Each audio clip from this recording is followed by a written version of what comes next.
guys, welcome back to my channel. If you're new here, my name is Tanya, and today I'm going to be reacting to the most American thing ever, Bass Pro Shops by the Fat Files. This is a guy who I have seen before. I've watched him on his channel called The Fat Electrician, and this channel is The Fat Files. I think they're similar. I'm not quite sure, but yeah, anyway, it's a pretty long video, so I'm going to try not to talk too much, but I did want to tell you guys that we have been to the Bass Pro Shop store many times. We don't have one locally, but we have one 30 minutes away, and I have a vlog, or I think I have multiple vlogs of us going there, like at least two. I don't know how old the first one is, but I'm linking below the most recent one, which was 10 months ago. The first 5 minutes is like a regular vlog. It doesn't show the Bass Pro Shop at all. So if you're interested in watching that video, but not like, and you only want to watch the Bass Pro Shop part, you can fast forward to like the 5-minute mark.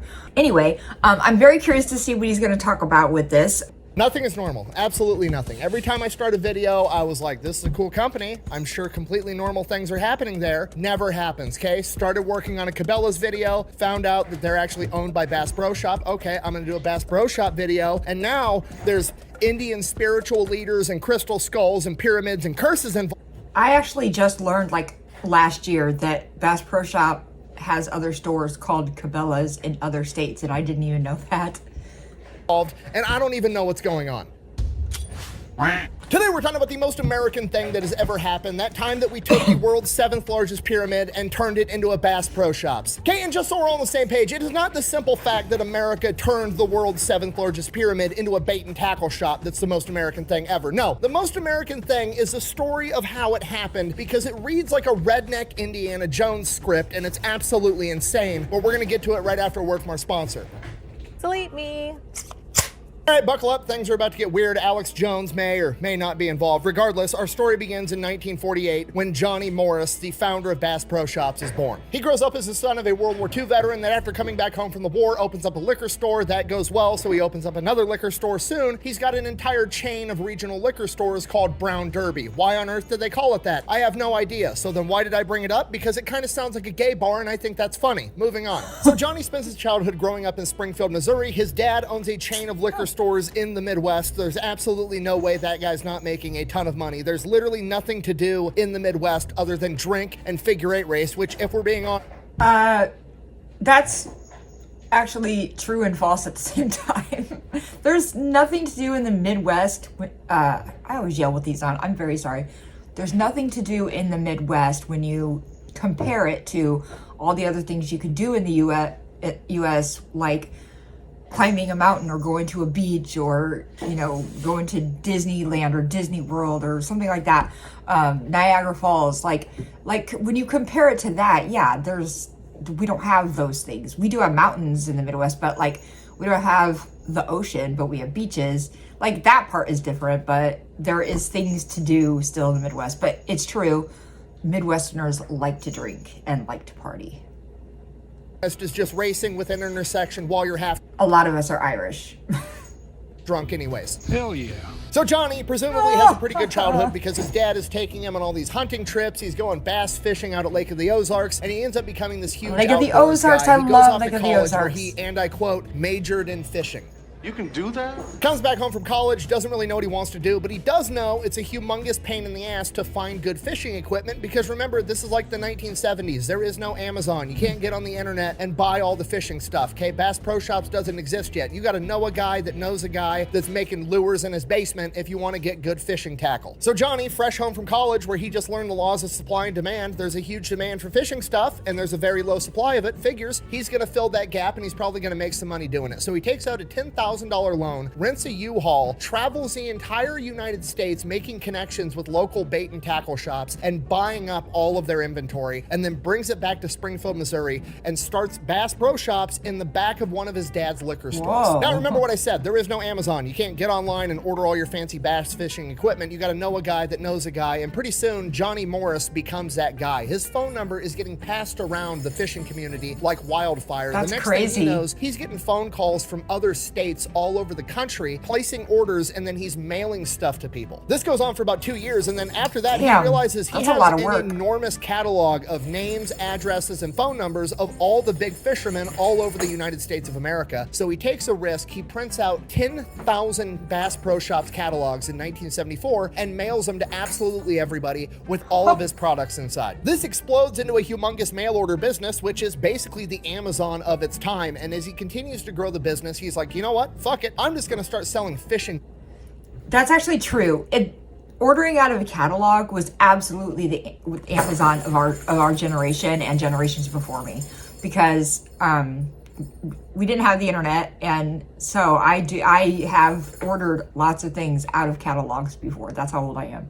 Boats out of my catalog too, but I'm not just gonna sell the boat. I'm gonna sell the boat with the motor and the trailer, all for one price, one-stop shop. You get everything. Up until this point, if you wanted to buy a fishing boat, you had to go buy the boat, then you had to go buy the motor, then you had to figure out how to get a fucking trailer. Jeez. It was a whole day-long event. Now you could just call up Johnny and have the boat delivered to you. It was perfect. His boats end up becoming the most popular boat in America and the most manufactured boat on the planet. Then in 1980, he realizes, like, you know what? I bet people would really appreciate a place where they could just drive their truck, pick up the boat on the trailer, be able to look at all the fishing lures, all the stuff I have for sale. I'm gonna build an enormous retail place. He builds the world's first Bass Pro Shops outdoor world. It is 300,000 square feet. There's fish tanks, there's exotic animals stuffed all over the walls. It's not just a store. It's basically like a dead zoo. Yeah, I was just gonna say, those are all taxidermy animals. They are not fake animals. They're not stuffed animals. Those are real, actual dead animals, taxidermied.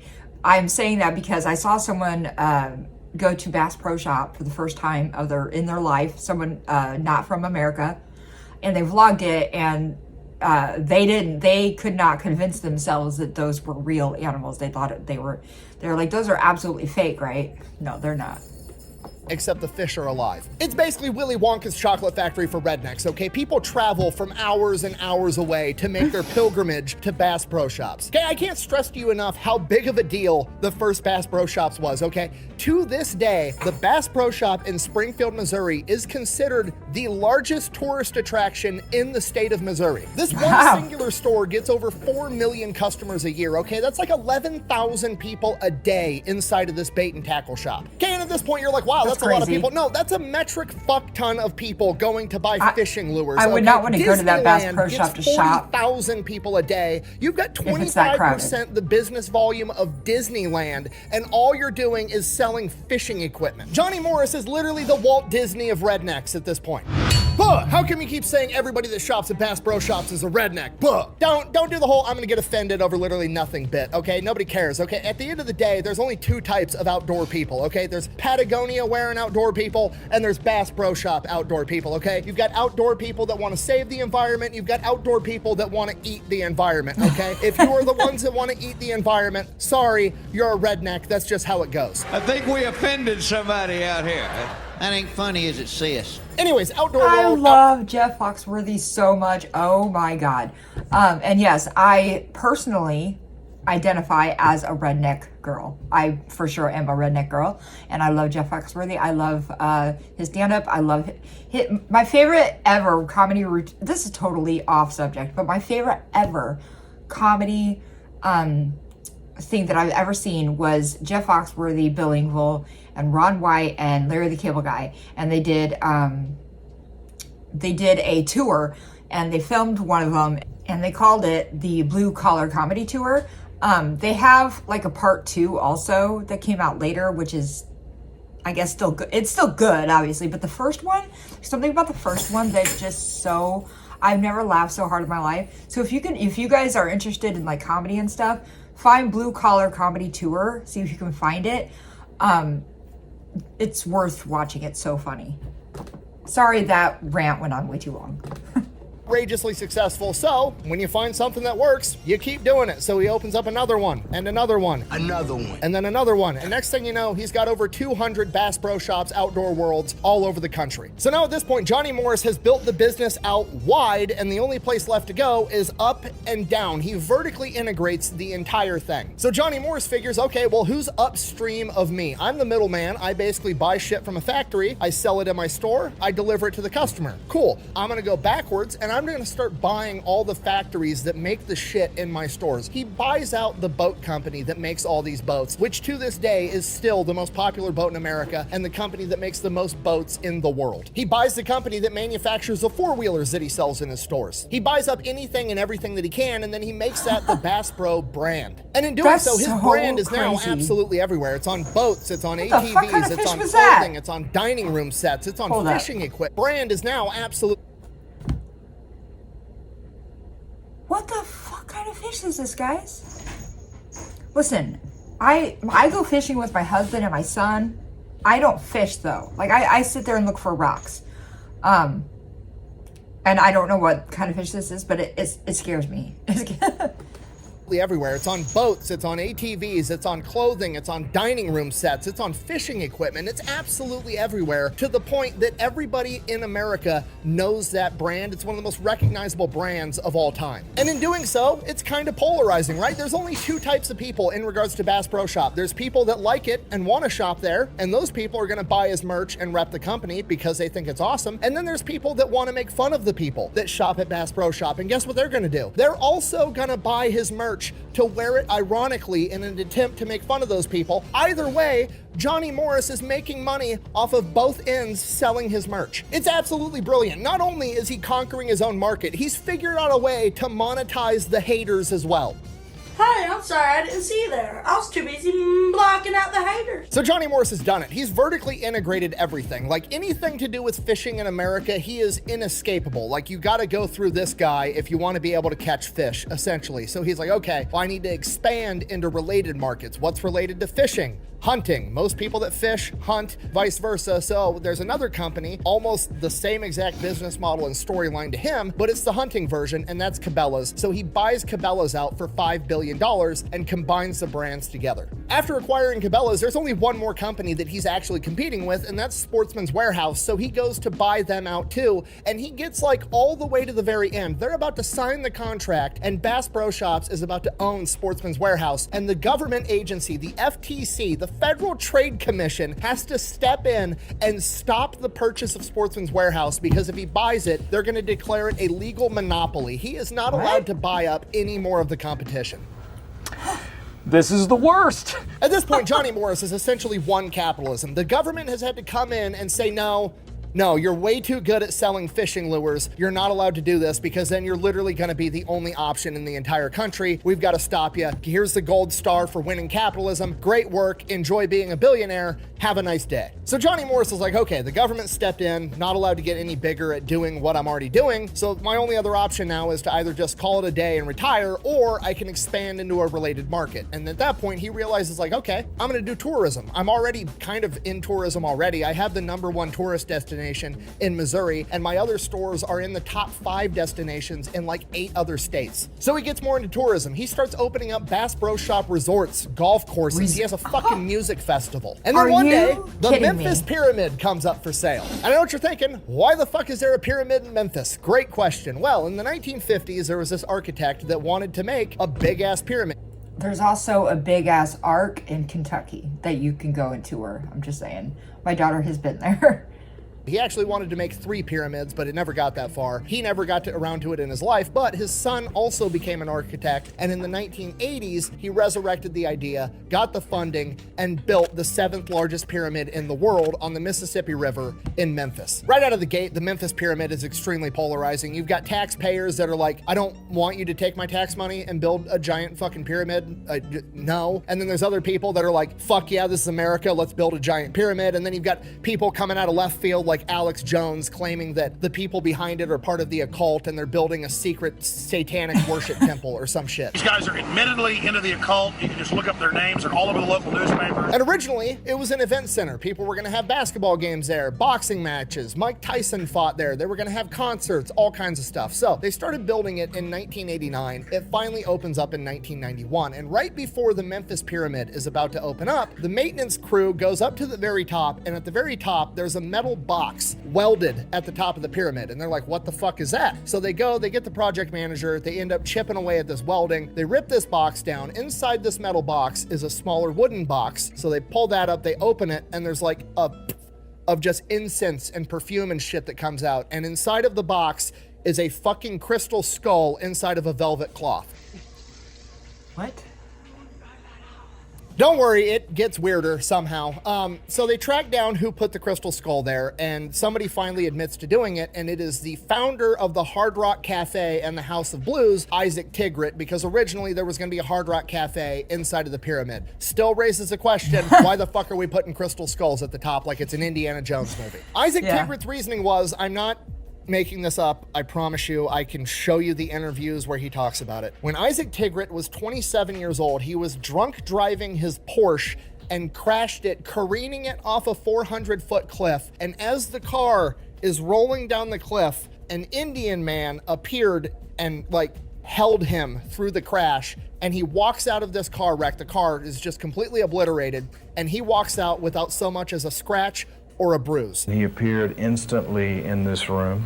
He picked me up and put me on a bed. He pulled my tongue out. I'm watching this from above. He places his hand on my chest and pushes on my chest, and the spirit went right back into my body. A couple years later, he's in a bookstore and he sees the Indian man that held him through this car crash on the back of a book and finds out that it's this Indian spiritual leader named Sai Baba. So he goes to India multiple times, ends up giving this guy millions and millions of dollars, and becomes best buddies with this Indian spiritual leader, Sai Baba. And when Sai Baba finds out that they're building a massive pyramid in Memphis and they're putting a Hard Rock Cafe on the top, Sai Baba gives Isaac this crystal skull and gives him instructions on how to mount it at the very top because it's gonna please the cosmos or put out good vibes or some shit. So that's what Isaac Tigrit does. Then fast forward, the maintenance guys find it, they take it down, they track Isaac Tigrit down, and Isaac Tigrit is like, you need to put it back up there or you're gonna disrupt the cosmos. At which point they're like, no, that's fucking weird. We're not doing that. Alex Jones is already breathing down our neck saying that we're some satanic cult. They turn the friggin' frogs gay. No, we're not mounting crystal skulls at the top of the fucking pyramid. So then people find out about this. People start saying that now the pyramid is cursed, and it's starting to look like it's true because the first night it opens up for a concert, the sewage backs up and ruins the entire event. From here, it's just bad thing after bad thing after bad thing happening. One of the maintenance crew guys plummets to his death. People keep falling down the staircases because the stairs are too steep because they built a concert venue inside of a fucking pyramid. The seats are uncomfy because they made them too small, trying to cram as many people into this auditorium as possible. Again, because it's a pyramid, which is not a great shape to have a concert venue to begin with. Eventually, a bunch of musicians refuse to even play that venue because apparently the acoustics inside of a pyramid aren't that great. The entire venue just becomes synonymous with not having a good time. It's a huge waste of taxpayer money. Memphis is actually losing money every single month keeping this place open, and the people in Memphis start referring to it as the Tomb of Doom. So by 2007, the entire venue is just shut down. Nobody wants to go there anymore. And now there's just a big, empty, haunted pyramid on the Mississippi River in Memphis, Tennessee. Cue Johnny Morris, the guy expanding his hospitality and resort business. And he's like, you know what? I could put a Bass Pro Shop in that motherfucker, it'd be awesome. At face value, it's funny. Why wouldn't you go to a giant pyramid to buy a fishing lure? That's hilarious. But we're also gonna call it the Redneck Mecca. Why is that funny? Well, because Mecca is the holiest place in the Muslim faith, and every single Muslim on the planet is obligated to go there at least once in their life if they're physically and financially capable of doing so. We're gonna quietly insinuate that every redneck... I tried to pause it 3 times. Sorry I haven't been pausing and saying much. It's a very long video and I'm trying to really listen to everything he's saying. But it is kind of true. Like the Bass Pro Shop is the Mecca for Midwestern people and Southern people too, I think. It's just kind of, I don't know. We like to go there just to walk around and look around. You know, it's fun just to be there. Sorry, my air kicked on. in North America has a religious obligation to make a pilgrimage to Memphis so that they can buy a fishing lure from our pyramid. Then we're going to put a 100-room resort at the bottom of it. We're going to have a bowling alley. There's going to be an indoor swamp, a shooting range. It's going to be fucking awesome. And I know what you're thinking. Why on earth would you want to put your retail business inside of a haunted pyramid? Because your customer base is rednecks. You want to know who doesn't give a shit about being haunted? Rednecks. If anything, it makes... That's true. And yes, our pyramid, we don't have a pyramid. Our Bass Pro Shop does have the bowling alley and the shooting range and all of that, has all of this. Better. You know what's more fun than being able to go to a pyramid to buy a fucking fishing lure? Being able to go to a pyramid, buy a fishing lure with the slight chance that you're going to get to shoot a ghost with a shotgun loaded with rock salt, okay? Okay, these are rowdy, fearless individuals. These are who Charlie Daniels was talking about, okay? If you told a story about any other demographic on the planet that started out with they made a deal with Satan, it would be a cautionary tale where this guy loses his soul. Not rednecks. Rednecks are going to beat that motherfucker in a fiddle contest, win a golden fiddle because they can. So the pyramid being cursed, definitely not a downside. If anything, it's an upside. The only real downside, to be honest with you, is that, well, you're creating a tourist attraction for rednecks, and if they're staying overnight, they're probably going to get drunk and rowdy and get naked and take a cannonball into the fish tank. Man made quite a splash at a Bass Pro Shop when he swam naked. Police say he crashed his car in the parking lot, took off all of his clothes, he jumped into the water yelling cannonball. And then, of course, there's the cost. Obviously, buying the world's 7th largest pyramid that's on the river on prime real estate is going to be pretty expensive, whether it's haunted or not. So Johnny Morris... That kind of reminds me, just to say something real quick, that guy who did that proves that there are Florida man in every state of the USA. It doesn't matter what state it is. Every state has a Florida man type people. And I would imagine that a lot of countries have those type of people too, the Florida man type of person. Doesn't really know if it's going to be a good business idea. He definitely doesn't want to lose money, so he just kind of like sets it in the hands of God and lets him make the decision. He decides, you know what, I'm just going to schedule a fishing trip on the Mississippi River right near the pyramid, and I'm going to go fishing for catfish, and if I catch a really big catfish, that's going to be my sign that I'm going to buy this pyramid. And sure enough, Johnny Morris goes on this fishing trip and catches a 34-pound fucking catfish in the shadow of the pyramid. Okay, do you understand the significance of what I've just told you? This is the most American thing that's ever happened, all right? A pyramid got built in Memphis. It's the 7th largest pyramid on the planet that people now think is haunted because some millionaire that opened up the Hard Rock Cafe was drunk driving his Porsche and had a vision that he was saved by an Indian spirit guide. So he had him place a crystal skull at the top, and then it was haunted and run out of business. And then it got brought back by some dude that became a billionaire by selling fishing lures out the ass end of a liquor store in Springfield, Missouri. So in conclusion, I guess I don't know. I don't know how I got here, to be honest with you. I guess if we could draw anything from this, pick whatever you want to do in life, even if it's something as simple as selling fishing lures, and get so outrageously good at it that you can then financially justify buying a haunted pyramid. 'Cause America, I guess. Your devil worship fails, the hillbillies, the country boy can't survive, the John Deere hat wins. You lose, we win, your little devil palace is falling down. At this point, I'm convinced that there's no US-based company that does anything normal whatsoever. Coca-Cola's Confederate cocaine water, Waffle House is being used by FEMA to track natural disasters, and apparently Bass Pro Shop is an outdoor monopoly that's getting involved in investing in haunted pyramids. That was a good video. Oh my God, this guy cracks me up all the time. Bass Pro Shop is crazy. Like, Americans know how cool and huge and amazing Bass Pro Shops are. But the fact that this is how Bass Pro Shops started makes me just love the store even more, because this guy, like, just, I don't know, just kept doing more and more and more. And, like, I don't know. I think it's really cool that he did that. Anyway, I really enjoy watching the Fat Electrician or the Fat Files. He's really fun to watch. He's really funny, and he tells such great stories. And when you watch him, you just learn so much stuff that you just never would have known, because I think he does a lot of research on this stuff. But yeah, that makes me really want to go to Bass Pro Shop right now, and I don't have one in my town. It's 30 minutes away, the one that that is closest to me. But I do love going to a Bass Pro Shop. They're fun to walk around. So if you're ever in the States and you are near a Bass Pro Shop, I highly recommend going to one and checking it out. It's fun. Even if you don't want to buy anything, it's just fun to go.